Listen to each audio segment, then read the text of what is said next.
Hey, mini fish. It is the 23rd of July, 2017. Yeah, I'm still looking at Israel here, and it's not getting any better. I didn't expect it to, really, just yet anyway.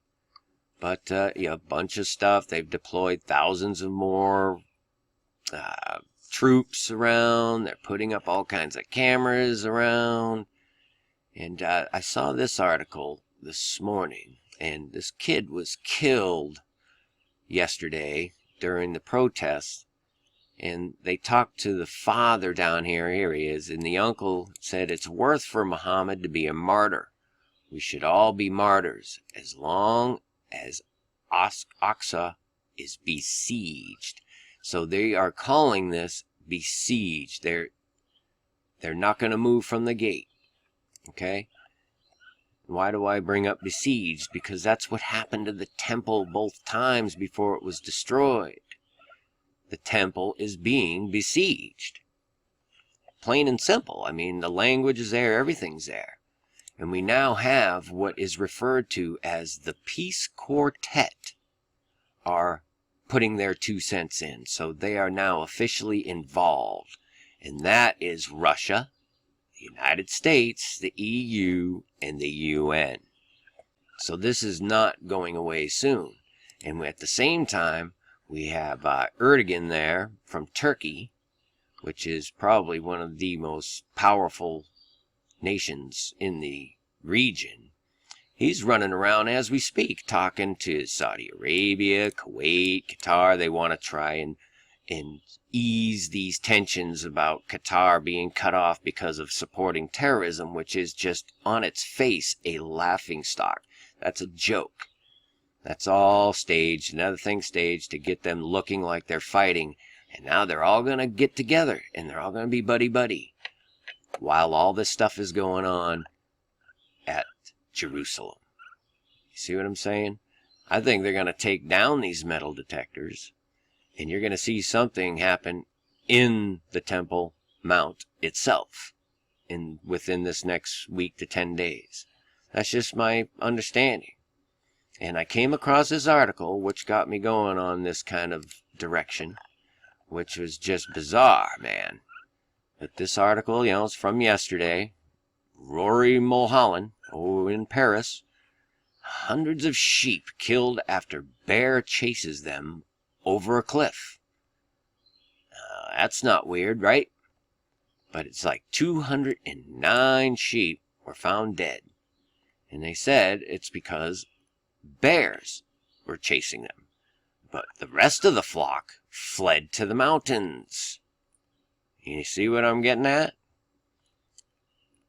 And then there's also packs of wolves are a problem over there. We got bears, we got wolves. I hope you're understanding what I'm saying. If you go into the Bible and just look for the verses concerning bears and wolves, and the contrast to what we're looking at happening right now is just mind-boggling. It's just unbelievable. And so what I'm really seeing is basically Matthew 24 kind of playing out. Let them which be in Judaea flee into the mountains, just like them sheep, because the bears and wolves are closing in. I mean, this is just how I see it. I mean, I can't stress enough that I never would claim to you that I'm some kind of Bible scholar or a prophet or anything like that. And I feel like I'm called to it, so this is why I do this. And as far as all the other text here, I have not even begun to decipher, but I know that this is where I was led. And it's saying, let them who be in Judea flee into the mountains. You got to read this for yourself. Use discernment. There are some things that I do believe that I understand enough to tell you, but I don't want to mislead anybody. That's my main thing. So I only show you what I get these gut feelings about. Because I was actually reading Lamentations 3, where I was led that I can't remember how I got here. but it's just speaking about how we've been just turned to the darkness, and God has allowed it. When we cry for help, he shuts out my prayer. He's barred my way with blocks of stone, made my paths crooked, like a bear lying in wait. Drag me from my path. But because of the Lord's great love, we're not consumed, for his compassions never fail. They are new every morning. Great is your faithfulness. I say to myself, the Lord is my portion, therefore I will wait for him.